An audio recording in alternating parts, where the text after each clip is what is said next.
इसके दिल से पूछो कैसे बीत रही है, कैसे बीत रही है, इसके दिल से पूछिए। इसके कोई नहीं है, ये गरीब आदमी है, दिल से बीत रही। और बताइए, मेरा भाई है, अब बताइए इसकी जिम्मेदार कौन बनेगा? क्या एक पुल का निर्माण किसी के लिए काल बन सकता है? क्या विकास की नींव रखने वाले मजदूर महज एक आंकड़ा है? उत्तर प्रदेश का हमीरपुर आज रो रहा है और वजह है एक ऐसी लापरवाही जिसने चंद सेकंड में कई हंसते खेलते परिवारों के चिराग बुझा दिए। रात के सन्नाटे में जब आंधी और तूफान ने दस्तक दी तो कुदरत का कहर तो टूटा ही, लेकिन उस कहर से भी ज्यादा खतरनाक साबित हुई वो निर्माण की घटिया नींव। बेतवा नदी पर बन रहा पुल मलबे में तब्दील हो गया और उसके साथ दफन हो गए कई मजदूर। सवाल ये है कि आखिर उस आंधी तूफान में पुल का स्लैब ताश के पत्तों की तरह कैसे ढह गया? क्या ये महज कुदरत का खेल है या फिर भ्रष्टाचार का वो गहरा खड्डा जिसमें 6 मासूम जाने समा गए? हमीरपुर का मोरा, कांडर और कुरारा इलाका, यहाँ बेतवा नदी पर पुल का निर्माण हो रहा था।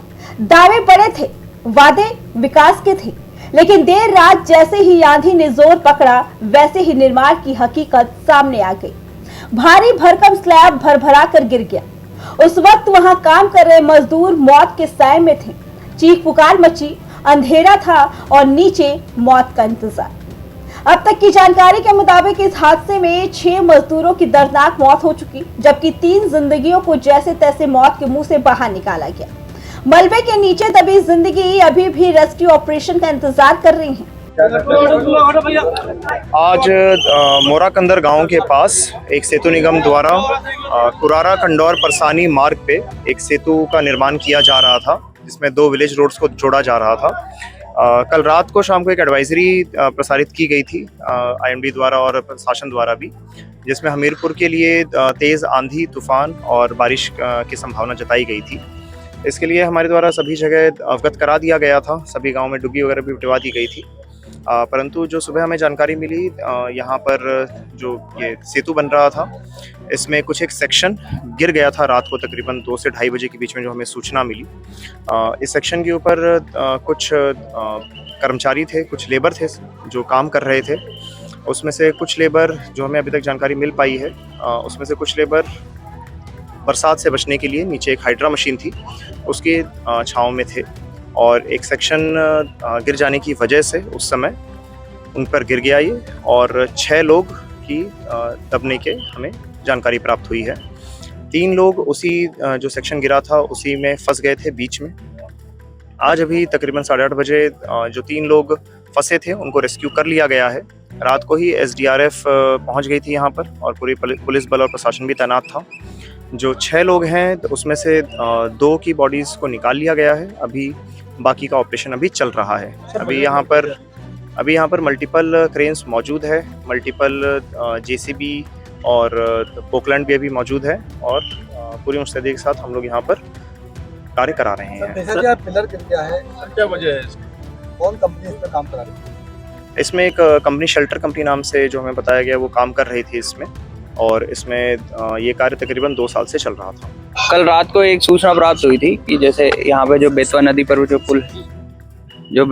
पर पुल है उसमें जो है एक कॉलम, एक सेगमेंट जो है उसमें नीचे गिर गया है। इसमें कुछ लोगों के नीचे दबे हुए होने की आशंका जताई गई थी। इसको सूचना जैसे ही प्राप्त हुई पुलिस और प्रशासन यहाँ मौके पर पहुंचे और SDRF को भी तत्काल रूप से बुलवा लिया गया। SDRF कल रात में ही यहाँ पर, जैसा कि DM साहब ने अवगत कराया, यहाँ पे पहुंच गई थी और इनमें जो 3 लोग थे जो फंसे हुए थे उनको सुचारू रूप से जो है बाहर निकाल लिया गया, उनका रेस्क्यू हो गया है। अभी जो बताया जा रहा है संख्यात्मक रूप से वो 6 लोग जो है जिनके ऊपर गिरा था उसमें से 2 लोग की बॉडीज भी निकाल दी गई हैं। इस समय जो कारण है वो अभी जो है जांच उपरांत जो है बताए क्या है, लेकिन जैसे कि कल एडवाइजरी जारी की गई थी और कल जो है पानी बहुत बरस रहा था और विंड्स और जो हवा बहुत तेज़ चल रही थी, तो उसकी वजह से जो प्रथम दृष्टया जो बात सामने आ रही है कुछ इस प्रकार है कि शायद उस वजह से हुआ हो, परंतु विस्तृत रूप से जांच की जाएगी और जांच उपरांत जो कार्रवाई होगी उससे आपको अवगत कराया जाएगा। जैसे ही हादसा हुआ, लखनऊ से लेकर दिल्ली तक खलबली मच गई।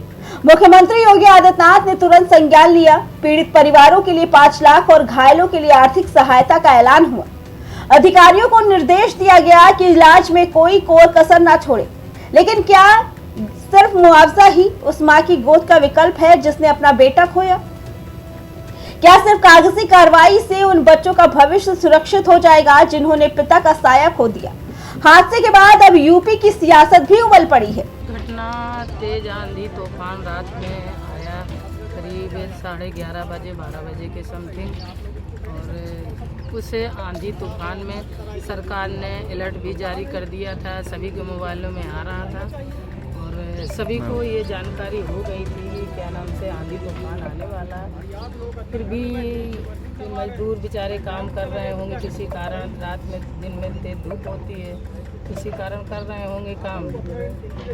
उसी समय ये तूफान तेज आंधी आया, ये जो पुल की है ये टेक्सचर पता नहीं किस वजह से कि क्या कारण से आंधी तूफान तेज आने के कारण गिर गई और बेचारों की सबकी 6 लोगों की मौत हो गई। बहुत दुखद घटना है और मैं इसमें हृदय विदारक है मेरा। और जैसे मुझे जानकारी मिली मैं तुरंत घर से पहुँची हूँ। इस घटना स्थल पर हमारे चेयरमैन साहब भी हैं, आशीष पालीवाल ब्लॉक प्रमुख, हमारे साथ सभी लोग हैं, ग्रामवासी सभी, हमारे प्रधान जी हमारे।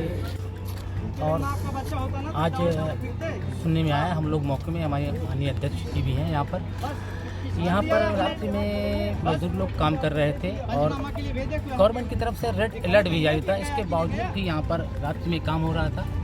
तो 6 लोग यहाँ पर जो जानकारी मिली अधिकारियों के माध्यम से, 6 लोग दबकर इस दुनिया में नहीं रहे, 3 लोग घायल हैं और जो 3 लोग घायल उनको रिकवर करके हॉस्पिटल एडमिट करा दिया गया है।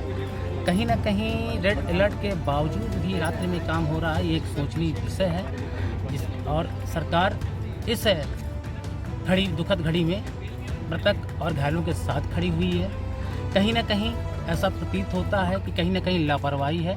सरकार इसके लिए भी जांच कराने के बाद जो भी दोषी होगा उसको बख्शा नहीं जाएगा और वो जेल के सलाखों के अंदर। ये बहुत ही दर्दनाक घटना है और दुखद है। मृतक के प्रति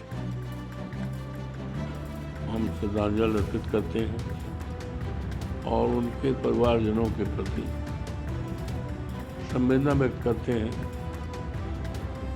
और प्रशासन से मांग करते हैं कि ये दैवीय आपदा है, इसमें तत्काल प्रभाव से आर्थिक सहायता दी जाए और जो लोग घायल हैं अस्पताल में इलाज हो रहा है उनको अच्छे ढंग से इलाज कराया जाए जिससे उनके जीवन को बचाया जा सके। सपा और कांग्रेस ने सरकार को कटघरे में खड़ा कर दिया। सोशल मीडिया पर हो रहे ट्वीट निर्माण की गुणवत्ता पर सवाल उठा रहे हैं। विपक्ष पूछ रहा है कि आखिर ऐसी घटिया सामग्री का इस्तेमाल क्यों हुआ?